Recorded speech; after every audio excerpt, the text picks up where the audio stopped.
కాలు చేయబడితే భగవంతుడు కాలు చేయబడితే బాగు చేసిండు. మా కాలు చేయబడితే బాగు చేసి నా దృష్టికి అనుకున్నా కాలు చేయబడిపోతేనే బాగు చేసిండు అంత గొప్ప దేవుడు అని. కాలు చేయబడితే ఎక్కడెక్కడ పోయినా కుదరలే.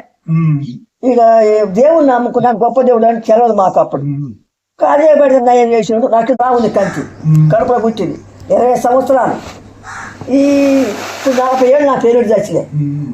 అయితే అప్పుడు ఆపరేషన్ లేవు ఉన్నాయేమో కానీ భయం అయింది. ఇంత అయింది కంచి కడుపులో అవుతుంది. ఇంత బో తింటే ఎన్ని పెంచుకుని అది బేవరపులు వచ్చి బువారకపోయేది. అప్పుడు నా పేరు చచ్చిండు. వరకే ఉంది కంచి. ఇక చిన్న పిల్లలు ఇక దాకాన పోయేది తెలియదు, ఎటు నడిచేది తెలియదు. ఈ 4 పిల్లలు బస్సు కింద పడి చచ్చింది. నేను అట్టాను ఈ దేవురాట మీదే ఉంటున్నా. ఈ సక్కం గారింటికి ప్రార్థన చేస్తారు. ఇక నా ఆత్మకి అనుకున్నా ఈమెకి కాలు చేయి పడిపోతేనే బాగు చేసాడు. నా కంటి కలిగేడా దేవుడు అని నా దృష్టికి అనుకుంటున్నా. ఆయన కొద్ది సంవత్సరం ప్రార్థన చేస్తుండు ఇస్తుండు. ఈ 3 వారాలు పోయినా, 3 వారాలు నిండపోయినా. 4వ వారం మీద మరి గొప్ప దేవుడేమో కదా, పచ్చకర కానీ పరమాత్మదేం కదా, గంటకో జబ్బు గడికో జబ్బు నిమిషానికో జబ్బు డాక్టర్ దగ్గర జబ్బులు వస్తుంది. గొప్ప దేవుడు కదా అని నేను దృష్టికి అనుకున్నా. ఏ రేతులు వచ్చిందో దేవుడు కలిగించుడు. జలాసుత లేదు, కంటి లేదు. అమ్మో దేవుడు మహిమ బాగుందని నేను బాగా చూసుకుంటాను. ఇప్పుడు అది తాగినవా, కొబ్బరి నూనె ప్రార్థన చేసింది రాసుకున్నావా? కొద్దిగా దాగన్నాడు, కొద్దిగా చెలి వేసుకొని రాసుకోవాలి. తాగుతున్నా వేసుకొని రాసుకుంటున్నా. ఆయన కూడా చెప్పలే, సక్కమ్మ గారు కూడా చెప్పలే. ఏమో కాలు చేయబడితే బాగా చేసిండు. నా కది కలిగేడా నా దృష్టికి అనుకున్నాం. నమ్మకం ఈ దేవుడు నన్ను బాగా చేయడానికి నమ్మకం. అయితే కంచి మీద రాసుకున్నావు కొబ్బరి నూనె. కంచి మీద రాసుకో అటు చెప్పిండే రాసుకో. కొద్దిగా కారుద్ది చేరుద్ది పాప ఏడుచుకుంటే కన్నీరు కాచుకుంటూ చేసేది. అదేలే ఇక దేవుడు పరమాత్మ బుద్ధి పుట్టింది కలిగింది. ఆ కాలు ఉరకాలు పెడుతుంది. ఇక నాకు కూడా కంచి కలిగేయడానికి నా ఆత్మలకు అనుకుని ఎవరు చెప్పలే. కంచి కలిగించాడు. ఇక నా కొడుకు 3 కొడుకులు ఉన్నాయా, 3 కొడుకులు పిలిపించుకున్నా. నా బిడ్డని పిలిపించుకున్నా. ఏందమ్మా అన్నాడు. అయ్యా సరే మీ నాయన చనిపోయిండు, నాకు కంచి ఉంది, కంచి కలిగించిండు, నేను బాగా తీసుకుంటా. మీకు చెప్పకుండా ఎవరు చెప్పకుండా తీసుకుంటావా?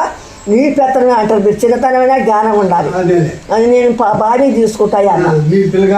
అమ్మా సరే కంచి కలిగించుగా, నీకు మంచి కలిగిందిగా తీసుకొని ఆ కమ్మం కొడుకు కమ్మం ఉండు 3 కొడుకులకు తీసుకోవాలి, నా బిడ్డ కూడా తీసుకోవాలి. అలా సంతోషం పెట్టి అయ్యా నాకు బాబీస్ తీసుకుంటాయా, బాబీస్ తీసుకున్నా. ఇక అంతటితో ఇంకెంత ఉంది, ఇంకా అది సాక్షికి ఉందేమో. ఇక గింత ఇంత కంటే గింతే ఉంది. కొద్దిగా అంత ఉందయ్యా, ఉల్లిగా వెళ్ళిపోయి అంత ఉందని అంటే అది చెప్పకమ్మా, అది నదులు చెప్పేది కాదు, అది సాక్ష్యం పెట్టిండు. సాక్ష్యం అన్నట్టుగా అది అది కూడా ఉండంగా అదుగుతున్నాడు.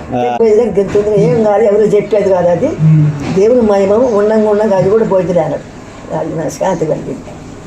గంటయ్య గారు అట్లా దేవుడు నాకు నమ్మకం ఉంది. కంటి కరిగిపోయింది. ఎంత ఉంది, ఎంతలా ఉంది? అబ్బో బుడ్డోళ్ళు గారు ఇట్లా తగిలేదు ఆడ. ఒక లంబడాని వచ్చిండు. లంబడాని వచ్చి పేగు పట్టుకుంది, పేగు ముదిరింది, పేగు పట్టుకుంది అని తొమ్మి సొక్కపడి తోమిండు. ఇంత ఆసింది, కడుపు ఆసింది. లంబడాని భయం అయింది. అవి ముంచుకో సత్తాన్ని కూడా భయం అయింది. అమ్మ కడుపు ఆసింది. ఒక నెలల దాకా ఆపిపోలే. అది ఆశ అదే ఆడు ఒకరే పేగు గట్టు కట్టింది. అది తోమి నీకు నొప్పి ఎక్కువైంది. ఒక లంబడు తోమి అదేలే కాలు తోమిండి, చేయి తోమి ఇంత ఆసింది. ఆసి నెలలు మారింది. ఇటు భర్త చచ్చాడు, ఇటు చిన్న పిల్లలు. మా అమ్మ ఏడుతుంది రోజు. అది అట్ట బాధపడి గొప్ప దేవుడు నాకు కరిగించాడు. బాగా 25 ఏళ్ళు అయింది. 25 ఏళ్ళు అంటే ఇప్పుడు ఎన్ని ఉంటాయి నీకు? 80 ఉన్నాయి. 80 ఉన్నాయి. 80 అంటే అప్పుడు దగ్గర దగ్గర వారే ఉండాలి 55 నమ్ముకొని 20 ఏళ్ళ మీరు 25 అంటే మీరు వచ్చి ఇప్పుడు ఇక్కడికి వచ్చి 25 ఏళ్ళు అవుతుంది 25 ఏళ్ళ ఆయనతో 4 ఏళ్ళు అంతే. అయితే మొత్తం 5 4 30 50 ఉంటేలే నీకు అప్పుడు అవరికి ఉన్నా 50 మీ దేవుడు మొత్తం తీసేసిండు, బాప్తీసం ఇచ్చిండు. ఇంత కూడా లేదు, ఇంత కూడా కంతి లేదు, అసలే లేదు. అంతలా ఉన్న కంతి ఇట్ట అయిందంటే దేవుడు ఎంత గొప్ప దేవుడు. అట్లా స్వస్థపరిచి వాళ్ళు మంచిగా చేసి అదే నమ్మకం నాకు. ఇక గొప్ప దేవుడు ఇంత నా కంతి కలిగించాడు. ఎప్పుడు కలిగించాడు నాకైతే తెల్లారితే ఇప్పుడు 80 సంవత్సరాలు ఉంటాయిగా. తోటలు ఉన్నట్టయితే పోయేదే, కూలికి పోయేదే. రోజు కూలి ఈ ఏడు శాత గంట పోవట్లేదు, ఈ ఏడే శాతగాలి. రోజుకు తోటలు ఎరబోయినా, నాటికి పోయినా, కోత పోయినా అన్ని కష్టాలు పడమాలి. నేను ఇప్పుడే నా కొడుకు తిడుతుండా నువ్వు పోకు ఆడిపోదు. మేము 3 ఏళ్ళు ఇస్తుంటే 2 రూపాయలు పింఛన్ వస్తుండే, 6 కిలోల బియ్యం వస్తుండే.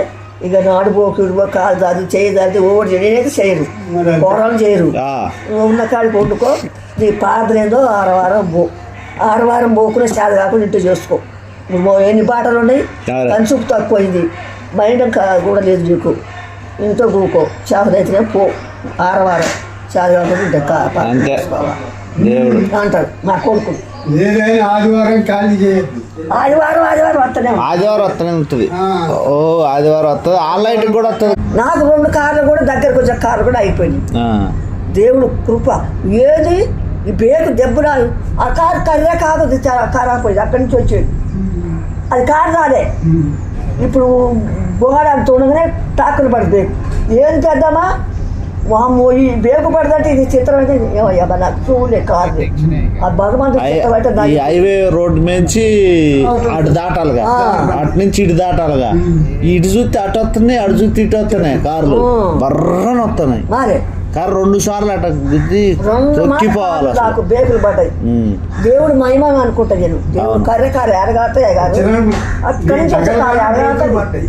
దేవుడు కృప ఆడరా. ఏంది చేద్దామా ఈ బేకు అసలు పడదు. నువ్వు రావటం ఏంది ఈ బేకు పట్టది. అయ్యా దేవుడు చిత్తం, దేవుడు చిత్తం. దేవుడు అంటే దేవుడు నమ్ముకుంటా అయ్యా అంటే నవ్వుకుంటా పోయారు. 2 మాట కార్లు నాకు పోయింది. దేవుడు కృప అట్ట. నాకు దేవుడు నమ్ముకుని కానీ అరికాలంలో నాటకం తిరుగుతూనే ఉన్నా. ఇక తోలే బిడ్డ దీవించు, తొలిగ బిడ్డ దీవించు అయ్యా. వాళ్ళ పూరిగుంటున్న పడిపోకుండా నట్టోదు కాకుండా చేస్తాం మోప అంటాను. నాకు వచ్చిన కాడికి ప్రార్థన చేసుకొని బయటకు వెళ్తా.